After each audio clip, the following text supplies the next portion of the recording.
Assalamualaikum warahmatullahi wabarakatuh. Kembali lagi bersama saya Tanda Diansa. Di sini kita kedatangan tamu yang sangat spesial, yaitu Assalamualaikum warahmatullahi wabarakatuh. Perkenalkan, saya Tarik Rafael Putra. Saya selaku mahasiswa Fakultas Ekonomi Bisnis, Prodi S1 Akuntansi. Nah, di sini saya akan membahas tentang kasus JNE, yaitu PT Tiki Jalur Nugraha Eka Koler atau JNE terantuk isu sara. Pemicunya yaitu poster lowongan kerja kurir yang mensyaratkan pelamarnya wajib beragama Islam.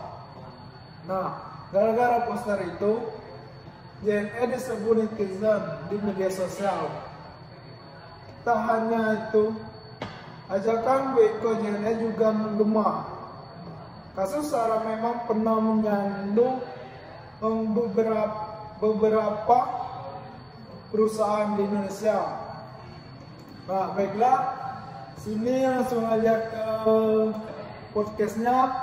Sini saya akan menanyai saudara Torik. Yang pertama yaitu,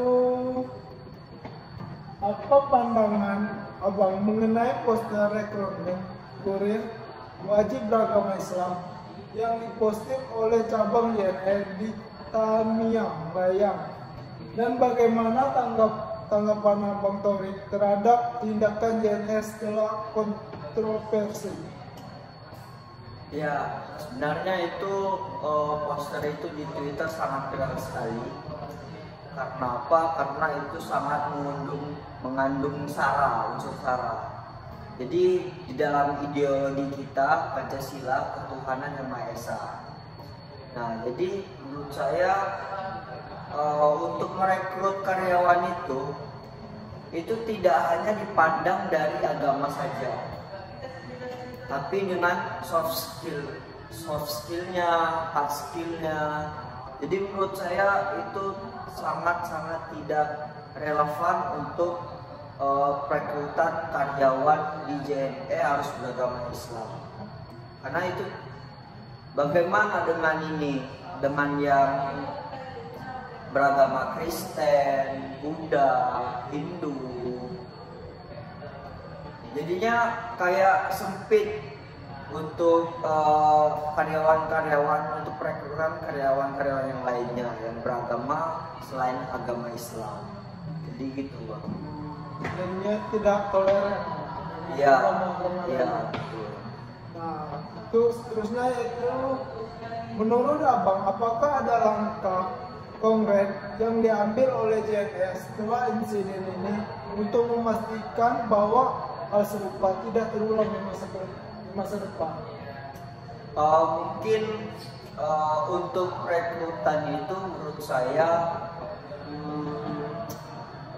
diambil alih oleh JNE itu sendiri. Jadi agar poster-poster yang berunsur hoax itu tidak tersebar kembali. Jadi menurut saya dari pihak JNE itu mensebarkan poster-poster untuk perekrutan karyawan itu di IG-nya JNE itu sendiri, bukan di IG yang hoax atau yang fake. Jadi untuk kedepannya untuk JNE lebih teliti kembali. Jadi poster-poster yang resmi yang dilakukan oleh pihak JNE itu sendiri. Ya, mungkin IG JNE itu kan, sosmed JNE kan pasti sudah ada yang verify centang biru. Nah, ini seterusnya itu ada pertanyaan lagi.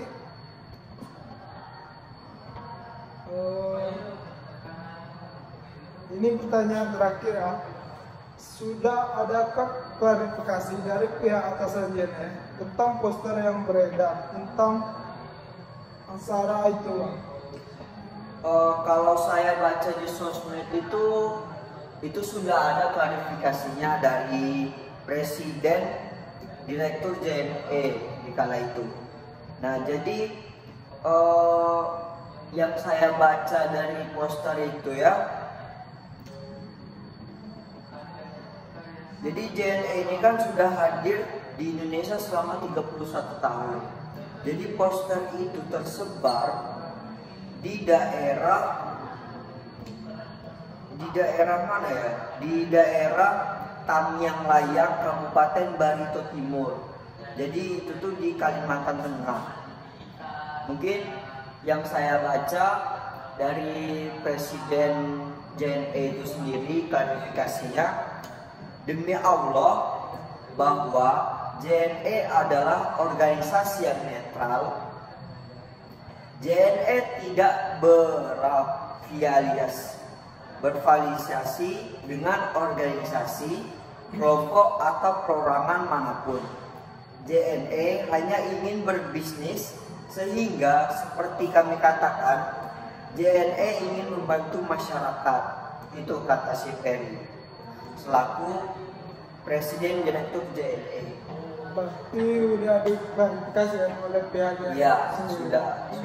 Nah, ini ada tambahan sedikit tentang pertanyaan.